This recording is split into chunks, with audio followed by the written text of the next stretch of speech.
So I'll start off and then I'll let my colleague Caleb take over, who's going to talk more specifically about some of the data we have here at Pigeon Lake.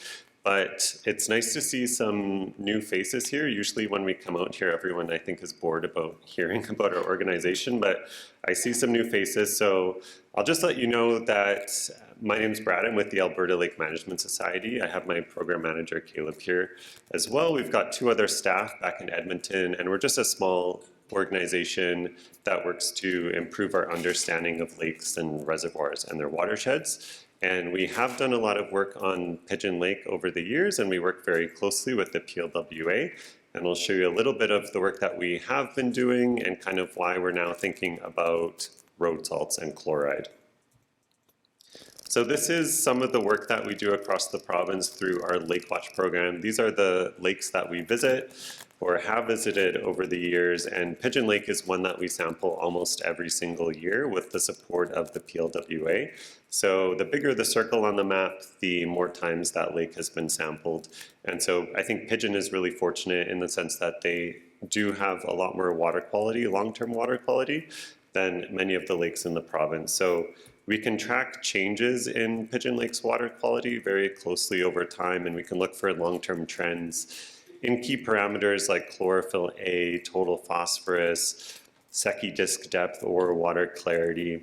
We're involved in specific research projects at Pigeon Lake. One that is really exciting people recently is using satellite imagery to track cyanobacteria blooms or algae blooms during the open water seasons.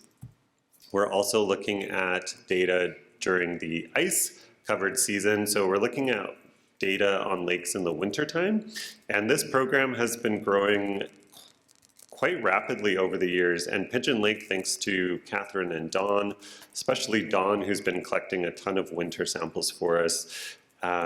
This program's helping us to understand how is Pigeon Lake behaving, not just when we're using it in the summertime, but what's happening under the ice, and how is that connected to what happens in the summertime. We also have Dawn and Caleb who've installed a buoy into the ice, which records measurements throughout the winter season. And so that allows us to visualize data at Pigeon Lake on this kind of high frequency basis to understand light under the ice and temperature and oxygen under the ice. So we have a lot of data on Pigeon Lake, but we're now starting to think about chloride and road salts. And so that's what brings us here today. Chloride, I think we need to all kind of maybe start today on the same page about what's actually happening here. So chloride is recognized as a toxic substance in Canada, and it's important to remember, I think, throughout the day that chloride can be two things. It can be useful for keeping us safe on the roads in the wintertime, but it also can be a pollutant. So when chloride is added to the environment, and it's very soluble, it goes into the groundwater, it runs over the surface into our surface waters, and there is a guideline for chloride in Canada, and that chronic guideline, so long-term guideline, is 120 milligrams per liter. And I'll talk a little bit about that number in a couple slides here. Why do we care about it? Chloride is found in salts, and so it is important in freshwater for osmoregulation. You know, if there's really salty water, the invertebrates, especially like zooplankton in our lakes and the phytoplankton, have trouble doing osmoregulation. So you can have declines in the abundance of species. The number of different species in an environment can decline with increasing salt.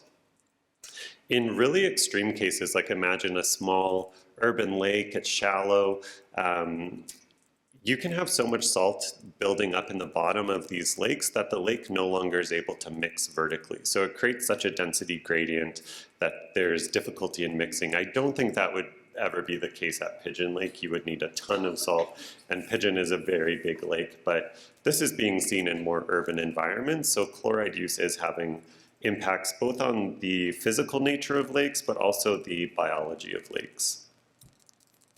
And so where is it mostly found? So obviously we're here to talk about road salts, but in areas where water softeners are used, or even fertilizers like potassium chlorides, you know, this can enter our environment through those avenues. Also, as a dust suppressant on roadways, I don't know if it's used in Alberta. Don's nodding vigorously. Yes, okay. Calcium chloride can be used as a dust suppressant, so it can come in that form. And even in wastewater treatment as aluminum chloride. So there's many kind of human sources of chloride, and road salts, of course, would be a major one in the wintertime.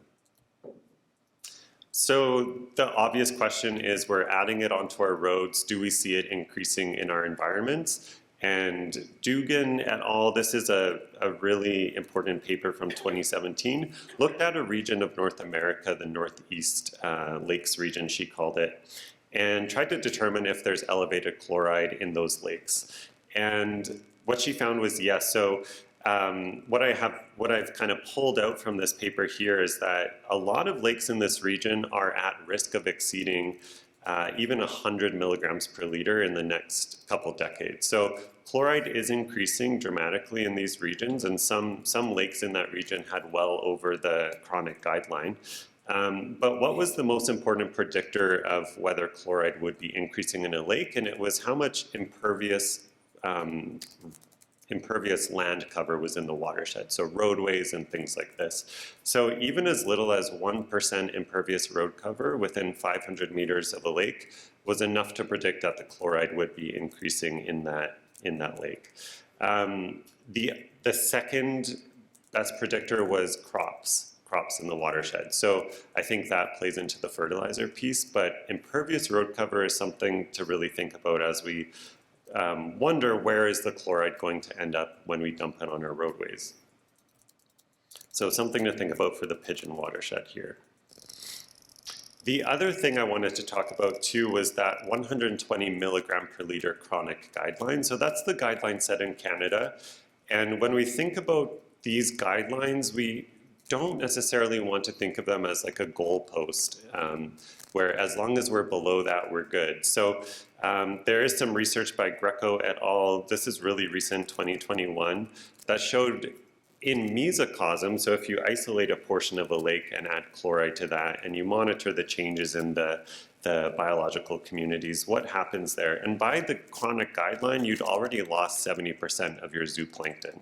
So by time you reach the guideline, there's already been major shifts in the communities, and your ecosystem services could be declining before you even hit that guideline. So I think it's important as we look at the data today for Pigeon Lake, knowing that the guideline is not our goal, the guideline is something we should really try to be avoiding, right? So what can we actually do? When we look at the data from Dugan, we know that managing our land cover, making sure that we have less impervious surfaces in our watershed is really important.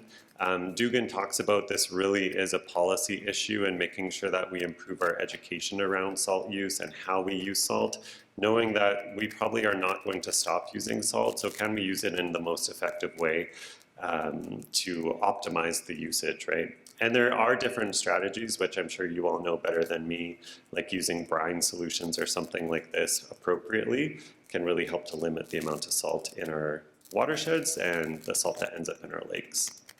So specifically regards to Pigeon Lake, I'm going to invite Caleb up to talk a bit about the data that we have and the long-term trends that he's been tracking in Pigeon Lake. All right, Brad, thanks for setting us up to this point where we can actually look at some of the data for the lake.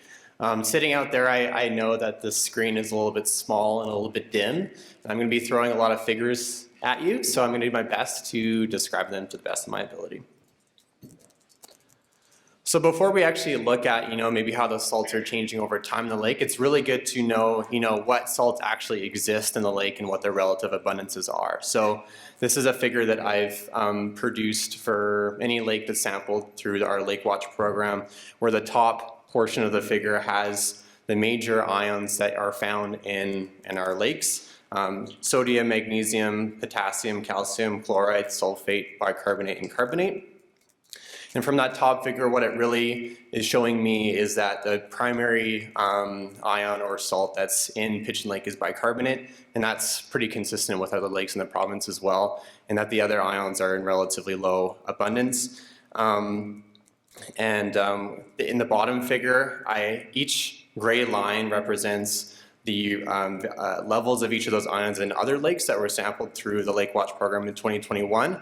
And the blue line shows what Pigeon Lake is for each of those levels. And what that is showing me is that Pigeon Lake, compared to other lakes that were sampled in 2021, is kind of in a moderate to low range compared to the other lakes. But when we look at chloride in particular, I just want to point out that chloride is very low compared to other ions other than bicarbonate in Pigeon Lake. And then when we look at that chloride level in Pigeon Lake, it also is kind of on the lower end compared to other lakes that were sampled in 2021. Now looking at some of the trends that we see in salt over time, I'm showing the trend in total dissolved solids, and what that represents is the sum of major ions that make up the overall salinity. So that's the same salts that you saw, or ions that you saw in the last figure. And it's kind of like a cumulative metric of all of those salts. And what we're seeing at Pigeon Lake, and this data goes back to the early 80s, is that TDS is significantly increasing in Pigeon Lake over time. And that's not just visually, but that's statistically. We run a seasonal Kendall test on this data, and there is a significant increase in the TDS levels at Pigeon Lake over time. But when we actually look at that rate of change, or the slope of that line, it's low compared to other lakes in Alberta, which have also increasing levels of TDS. So to compare, this rate of change is about 1 milligram per liter per year since the early 80s. And the other lakes that we have done this trend analysis for, and that's a total of 18 lakes, I think 14 have significantly increasing trends, and the average of those lakes is about 4 milligrams per liter. So for lakes that are also seeing these increases in TDS, or overall levels of salts, Pigeon Lake is kind of increasing at a lower rate compared to those lakes. And now this is the figure where I know I'll have to be a lot more descriptive because these are quite small, but I wanted to break out, some of those major ions that make up the overall salinity, and each of those lines represents the changes in the major ions over time. And really what this analysis is showing is that all the ions, except for calcium, are increasing over time, and that's kind of is what's driving the increases in TDS. So it's not really necessarily like a single ion in particular, but that all seem to be increasing with the overall increase in salinity, except for calcium. And that when we look at those slopes of each of the ions, it seems like the major components seem to be sodium and bicarbonate are probably contributing to the majority of the increase in salinity. And that while chloride is significantly increasing, it's not really a major contributor. Its slope of change over time is quite a bit less than those other ones. Yeah.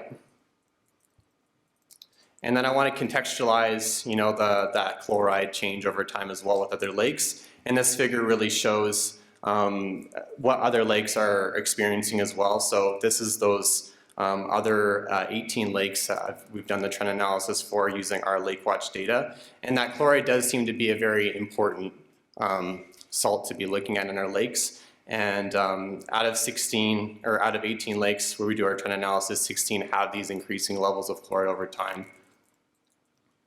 And compared to the other ions that we are doing the same analysis for, chloride seems to be the ion that is increasing the most in the most number of lakes. For other parameters, it doesn't seem to be as consistent that other ions are increasing. It seems to be that chloride is a very important parameter where we're seeing it increasing in other lakes over time. And I'm just going to summarize some of the data for us. So in general, chloride is a relatively small component of the overall salinity in Pigeon Lake, and that level is low to moderate compared to other lakes that we sampled in 2021. And that salinity, or TDS, in Pigeon Lake is increasing over time, but at a relatively, moderate rate. And chloride, along with the overall salinity, is also increasing over time, but still kind of at a small rate. and that Pigeon Lake is one of many lakes across the province that is experiencing these increases in chloride. And that I would say the low historical background of chloride in the lake, because it's at a level of around like 5 milligrams per liter, means that it is quite sensitive and susceptible to changes in salt, being at a very low kind of background level from what we've seen in the historical record.